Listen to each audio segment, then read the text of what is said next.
1. God-sized rest. In our culture and language, the word rest can sound like a simple word. We talk of taking a rest, which usually means a short break, long enough to regain some strength but never quite long enough for a full recovery before we have to start again. So it is no wonder that when we hear God say, "Rest in me," we don't begin to understand what He means. God is inviting us to a God-sized rest. In the Old Testament, one of the Hebrew words for rest is nuah. It means absence of activity or movement, being settled in a particular place with finality, victory, security, or salvation. I love the strength of that definition: finality, victory, security, and salvation. That is a God-sized rest. Rest is in God alone. Psalm 62 1-2, 5, 116-7.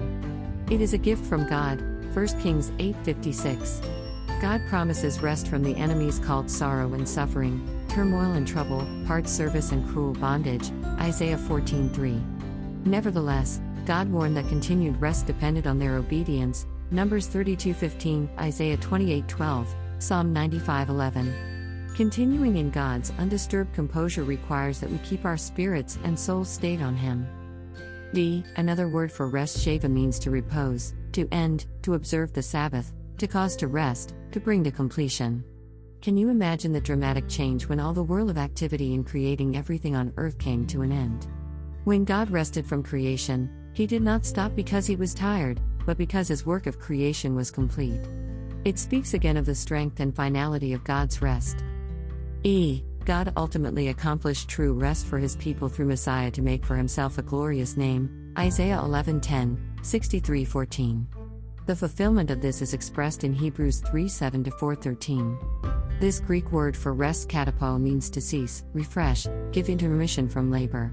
This passage speaks of entering into God's rest.